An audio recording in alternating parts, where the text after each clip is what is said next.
प्रधानमंत्री जी ने लाल किले से कहा है कि भ्रष्टाचार खत्म करेंगे, तुष्टीकरण खत्म करेंगे और परिवारवाद खत्म करेंगे। 3 प्रमुख बातें उन्होंने कही हैं। आज मैं बात करता हूं भ्रष्टाचार मुक्त भारत की। अब चूंकि प्रधानमंत्री जी ने कहा है तो स्वाभाविक सी बात है अगले 5 साल में आपको बड़े बदलाव देखने को मिलेंगे।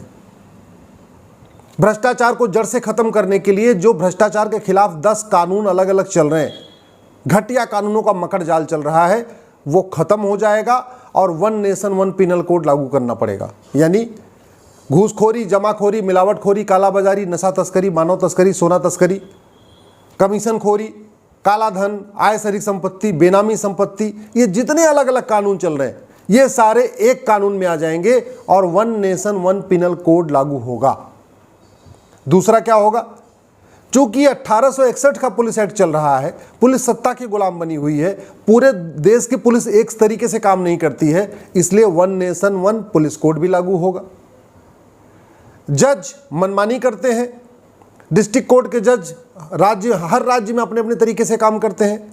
सारे हाई कोर्ट ने अपना अपना नियम बना रखा है।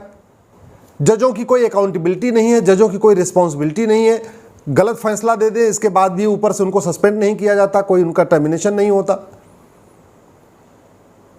तो 1 नेशन 1 जुडिशियल कोड भी लागू होगा और लागू करना पड़ेगा, तब जाके भ्रष्टाचार खत्म होगा। इसी तरीके से जो करोड़ों की बेनामी संपत्ति है नेताओं के पास, नौकरशाहों के पास, काले कुबेरों के पास, वो अपने नाम पे नहीं खरीदते, नौकर के नाम पे खरीदेंगे, खाना बनाने वाले के नाम पे खरीदेंगे, ड्राइवर के नाम पे खरीदेंगे, ऐसे अलग अलग नाम पे खरीदते हैं। तो स्वाभाविक सी बात है बहुत जल्द ही प्रॉपर्टी को भी आधार से लिंक किया जाएगा। इस पे मेरी PIL भी चल रही है और सरकार को नोटिस भी हो रखा है कि 50,000 रुपये से महंगा जो भी सामान हो, चाहे वो मोबाइल फ़ोन हो या बाइक हो या स्कूटी हो या ज़मीन हो, कुछ भी हो, वहाँ पे संपत्ति को आधार से लिंक कर दिया जाए। इसी तरीके से भ्रष्टाचार करने वाले सच नहीं बोलते, तो सच उगलवाने के लिए नार्को पॉलीग्राफ ब्रेन मैपिंग कानून बनाना पड़ेगा। अमेरिका में भी है, सिंगापुर में भी है, कई देशों में चल रहा है। और दूसरा, हमारे देश में झूठ बोलना पाप तो है लेकिन झूठ बोलना अपराध नहीं है, तो झूठ को एक गंभीर अपराध घोषित करना पड़ेगा। अमेरिका वगैरह में, सिंगापुर में झूठ बोलने पे 10 से 20 साल की सजा है। तो वहाँ जो छोटा मोटा अपराध करते हैं खुद ही एडमिट कर लेते हैं, हाँ भाई हमने चोरी कर लिया, हमने ये कर लिया, हमने वो कर लिया। क्यों? क्योंकि चोरी की सज़ा कम है, झूठ बोलने की सज़ा ज़्यादा है, तो इसलिए खुद ही जैसे पुलिस पकड़ती है एडमिट कर लेते हैं। तो झूठ बोलने को गंभीर अपराध घोषित करना पड़ेगा।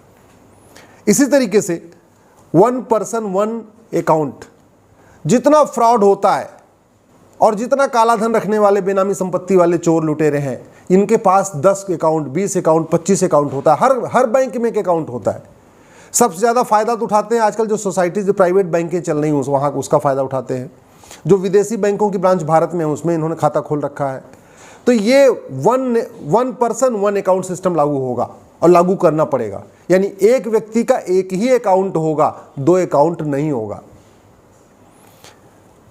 1 नेशन 1 बैंकिंग कोड लागू करना पड़ेगा। सारी बैंकें अपने अपने तरीके से चल रही हैं, खासतौर पे प्राइवेट बैंकें, ICICI bank, HDFC bank, HSBC bank, ये बिल्कुल बेलगाम है। HSBC बैंक और जो प्राइवेट बैंकें हैं, जो विदेशी बैंकें हैं जिनकी भारत में ब्रांचेज है, वो काला धन को सफ़ेद भी करती हैं। कई बार पकड़ा जा चुका है। HSBC के बारे में पूरी दुनिया को पता है उसने क्या क्या किया हुआ है। आज भी वो भारत के ब्लैक मनी को बाहर पहुंचा देती हैं और बाहर से भारत के जो देश विरोधी लोग उनको विदेशी फंडिंग भी करा देती हैं, बैंक के जरिए करा देती हैं। तो 1 नेशन 1 बैंकिंग कोड भी लागू करना पड़ेगा। इसमें मेरी PIL भी चल रही है। अगर आप गूगल करेंगे uniform banking code Ashwini Upadhyay, आपको डिटेल मिल जाएगा। RBI को भी नोटिस जारी हुआ है, केंद्र सरकार को भी नोटिस जारी हुआ है।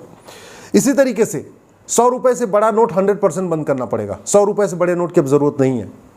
80 करोड़ लोगों को गरीब मुफ्त में राशन दिया जा रहा है, इसका मतलब वो गरीब ही हैं। 80% लोग पर डे 100 रुपये से कम खर्च करते हैं। और वैसे भी भारत में अब सबके पास ATM पेटीएम हो चुका है, रुपए आ चुका है, डेबिट कार्ड आ चुका है। जो लोग 100 रुपये से ज़्यादा खर्च करते हैं पर डे, उनके पास ATM Paytm, Bhim, UPI, debit card, credit card कुछ न कुछ है। और आज की डेट में जूता सिलने वाला मोची भी पेटीएम ले लेता है। आपका जो जूस बेचने वाला है, सब्जी बेचने वाला है, गोलगप्पे वाला है, सब ऑनलाइन ले लेते हैं, डिजिटल ट्रांजेक्शन करते हैं। इसलिए 100 रुपये से बड़ी नोट की ज़रूरत नहीं है और 100 रुपये से बड़ी नोट बंद करना भी चाहिए। इसी तरीके से सभी टैक्स जब तक खत्म नहीं होंगे और वन नेशन वन टैक्स लागू नहीं होगा तब तक भ्रष्टाचार खत्म नहीं होगा। इसलिए आने वाले टाइम में मुझे पूरा विश्वास है कि चूंकि प्रधानमंत्री जी ने बोला है भ्रष्टाचार जड़ से खत्म करेंगे, तो उनके मन में चल भी रहा होगा income tax, GST, VAT, TDS, जो दुनिया भर के टैक्स चल रहे हैं ये सारे टैक्स खत्म कर दिए जाए। कमाने पे कोई टैक्स नहीं लगना चाहिए, खर्च करने पे टैक्स लगना चाहिए, नहीं एक्सपेंडिचर टैक्स लगना चाहिए। तो 100 रुपये से बड़ी नोट बंद हो गई, 5000 रुपये से महंगे सामान का कैश लेन देन बंद हो गया। तो जब कैश लेन देन बंद हो गया तो आदमी मजबूर है उसको डिजिटल ट्रांजेक्शन करने के लिए, और जब डिजिटल ट्रांजेक्शन करे वो तो उसमें 1% एक्स्ट्रा दे, यानी 100 रुपये अगर खर्च कर रहा है तो 101 रुपये दे दे,